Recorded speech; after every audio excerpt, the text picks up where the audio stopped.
Welcome to IV360. In this video, we are going to discuss the next problems of this particular paper. So the third problem is, consider the function gx equals to 4 cos x plus 1, a less than equals to x less than equals to pi by 2, where a is less than pi by 2. The value of a is less than pi by 2. Now the number A question is, for a equals to minus pi by 2, sketch the graph of y equals to gx, indicate clearly the maximum and minimum values of the function. Now the thing is, we will draw the graph here, but before that, please try to understand the fact that is I'm drawing in freehand, so the minute differences will be there. So the thing is, the graph of cos is like this. We all know the graph of cos is like this.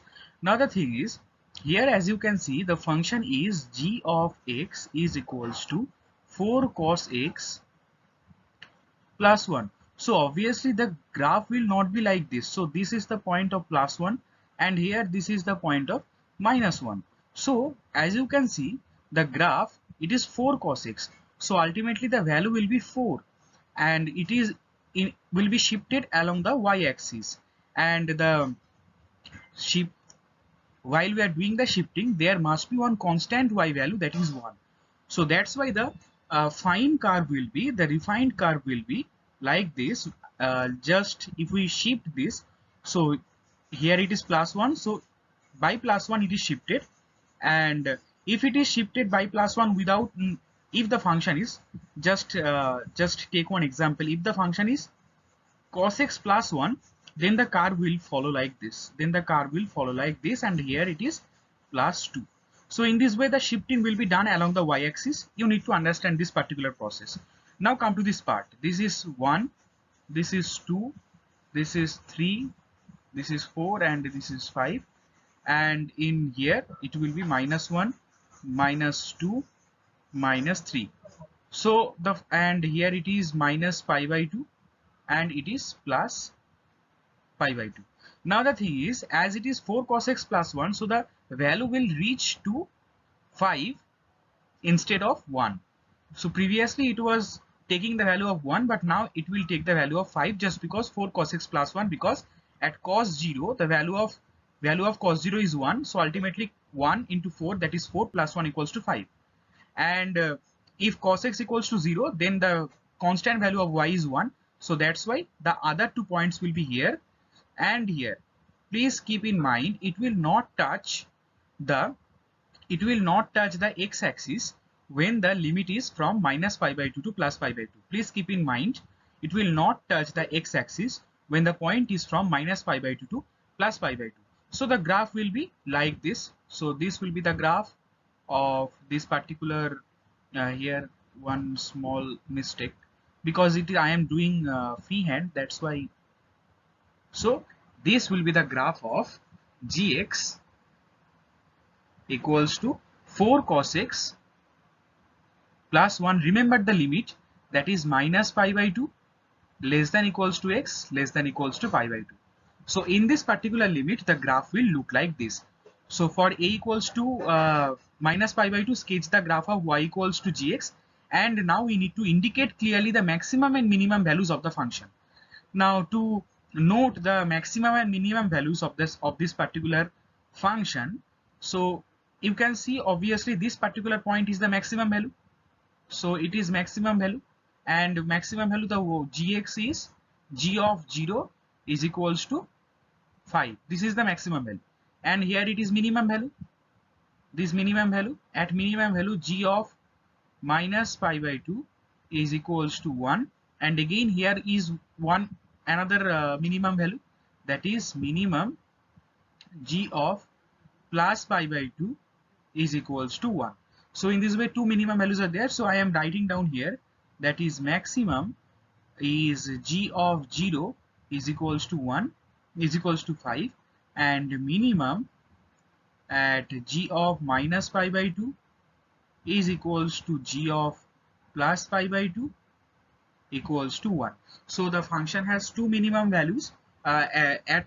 For two values of x, the function has minimum values, that is 1. Minimum value is 1 for two x values, that is minus pi by 2 and plus pi by 2, and the function has one maximum value, that is 5 at x equals to 0. So the first problem is done. Now we will move towards the second problem, that is write down the least value. The second problem, here it is described, write down the least value of a such that g has an inverse. So again we will draw the particular curve 1, 2, 3, 4 and 5. 1, 2, 3, 4 and 5 because it was the maximum point, and here it is minus pi by 2 and it is plus pi by 2. This is x-axis and this is y-axis, and we have already discussed the graph will look like this. This point and this point, the graph will be in this particular value. Now the thing is, if we draw the graph in between these values, then this particular graph, when the limit of x is from minus pi by 2 less than equals to x less than equals to pi by 2, when this is the case, then this curve will not pass the horizontal line testing. Then this curve will not pass the horizontal line testing. As you can see, we are drawing the horizontal line and it is not passing the horizontal line. Now the thing is, we need to find out the least value. We need to find out the least value of a. So here, as you can see, we need to find out the least value of a.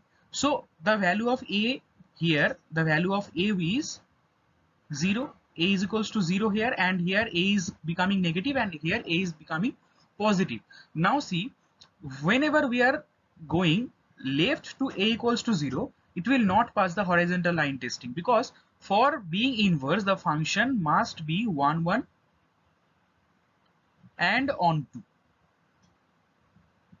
So that's why we will use this particular horizontal line testing to get the result. So that's why you can see at a equals to 0, from here only only this portion will have the inverse. If we give the limit only this portion, then it will have the inverse. But if we take value of a negative, that is less than 0, then it will not have the inverse. So that's why the proper inverse will be,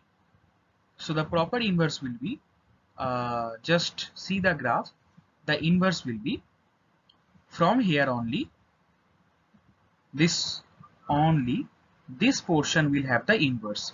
So from here to here, this portion will have only the inverse. And now if we try to do the horizontal line testing, as you can see, it is now passing the horizontal line testing. So that's why in this way we can get the inverse value. So write down the least value of a such that g has an inverse. So the least value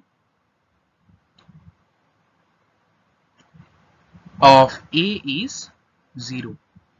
So the function will have inverse in this particular range, that is 0 less than equals to x less than equals to pi by 2. In this particular range, the function will have the inverse.